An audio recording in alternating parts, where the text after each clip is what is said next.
কুষ্টিয়া সদর উপজেলার খাজানগর বাণিজ্যিক এলাকায় 2টি রাইস মিল ঘিরে বিক্ষোভ ও ঘেরাও কর্মসূচি পালন করেছেন বাংলাদেশ জামায়াতে ইসলামীর নারী কর্মীরা। ঝাড়ু ও লাঠি নিয়ে মিলের সামনে অবস্থান নিয়ে স্লোগান দিতে থাকেন তারা।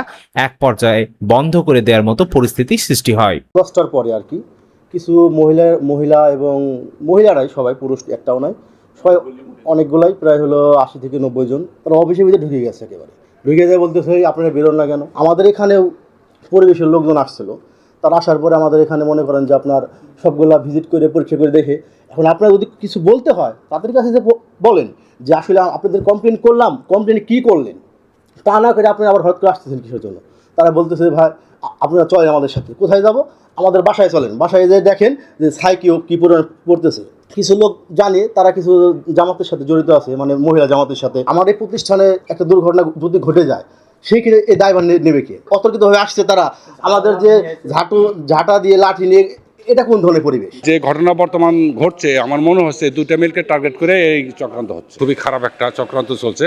এই চাউল ব্যবসায়ী মানে শিল্প সমিতি, মানে শিল্প নগরীকে ধ্বংস করে দেওয়ার একটা চক্রান্ত হচ্ছে। এটা কুষ্টিয়া চাউল কল মালিক সমিতি যদি এরা চিন্তা করে যে আমরা মিল বন্ধ করে দেবো, তাহলে চাউল নিয়ে মানে রাহাজানি হয়ে যাবে, একটা ছিনতাইয়ের মতো অবস্থা হয়ে যাবে, চরম দুর্ভোগ পোয়াবে সাধারণ মানুষ।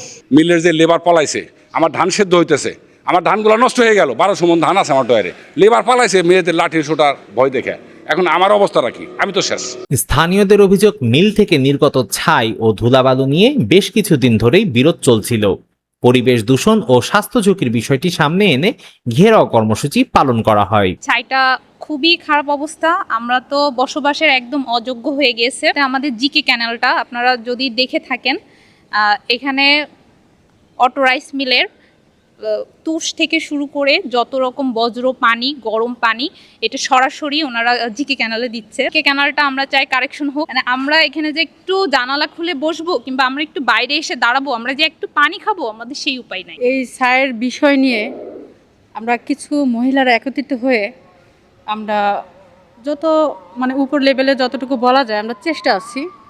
আমরা কারোর বিরুদ্ধে কোনো অভিযোগ জানাই নেই, আমরা অনুরোধ করতেছি যে আমাদের পরিবেশটা যেন সুন্দর হয়। আমরা পরিবেশ অধিদপ্তরে গিয়েছি, ডিসি স্যারের কাছে গিয়েছি, সমাজ অধিদপ্তরে গেছি, সবাই আমাদেরকে আশ্বাস দিয়েছেন এবং আমরা মালিক সমিতিতেও গিয়েছি, সবাইকে অবগত করেছি, সবাই আমাদেরকে আশ্বাস দিয়েছেন যে এর একটা প্রতিকার হবে ইনশাল্লাহ। আমরা আশাবাদী। ইন্ডাস্ট্রি বন্ধ হোক এটা আমরা কখনোই চাই না, আরও ইন্ডাস্ট্রি হোক, কিন্তু ওইটা পরিবেশ যেন সুন্দরভাবে হয়। তবে সরেজমিনে মিলগুলোতে এয়ারলক, সাইক্লোন ও ফিল্টার ব্যবস্থা সহ প্রয়োজনীয় নিয়ন্ত্রণ ব্যবস্থা রয়েছে বলে দাবি করেছেন সংশ্লিষ্টরা। কেন এই পরিস্থিতির সৃষ্টি হলো তা নিয়েও প্রশ্ন তুলেছেন মালিক পক্ষ। এটা হলো সাইক্লোন, তার নিচে আছে এয়ারলক, এখানে ছাই পড়তেছে, অলরেডি ছাই পড়তেছে। আর ফিল্টারের কথা বললো, এটাই সেই ফিল্টার হয়ে তারপরে চিমনিতে যায়। আর যে ছাইটা এক্সট্রা ছাই হয় সেটা আমরা নিচে বের করে রাখছি, সাদা ছাই। সাইক্লোন হয়ে এয়ারলক হয়ে এই দেখেন, মানে ওরার কোনো অপশন নাই আমাদের বলার। আমার মিলে যে যন্ত্রাংশগুলো থাকার কথা আমার সবগুলাই রয়েছে। আপনার সাইক্লোন, দ্বিতীয়ত এয়ারলক, তৃতীয়ত হচ্ছে ফিল্টার।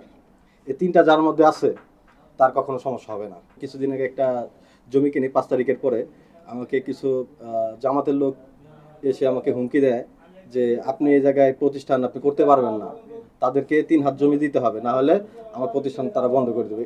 তখন এটা তাদের বক্তব্য ছিল। আমি চাই যে এটার একটা সঠিক তদন্ত হোক, আমার মিলে আসুক, পরিবেশ অধিদপ্তর থেকে লোক আসুক, আমাকে চেক করে যাক। যদি আমি অপরাধী হয়ে যাই, আমি কথা দিচ্ছি আমার মিল আমি বন্ধ করে দেবো। জনগণের যদি কোনো সমস্যা হয় তবে সেটা তো আলোচনার মাধ্যমে সমাধান করা উচিত। তো আমরাও তো চেষ্টা করতেছি যে এই এলাকা যাতে সুস্থ থাকে, ভালো থাকে। কিন্তু আমাদের অলরেডি মালিক সমিতির একটা মিটিং হয়েছে, সেখান থেকে আমরা সবাই আশ্বস্ত হয়েছি এবং আশ্বস্ত করছি যে খুব তাড়াতাড়ি আমরা একটা সমাধান বের করবো আর কি, এবং অলরেডি পরিবেশ ভালো হতে শুরু করছে।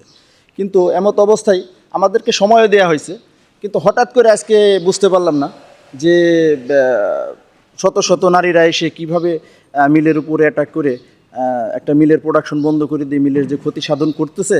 তো এটা আসলে আমাদের কাছে খুবই মানে বিশেষ করে প্রতিষ্ঠান টিকিয়ে রাখা খুব কঠিন বলে মনে হচ্ছে আমাদের কাছে। ঘেরাওকে কেন্দ্র করে কিছু সময় উত্তেজনা সৃষ্টি হলেও বর্তমানে পরিস্থিতি স্বাভাবিক রয়েছে।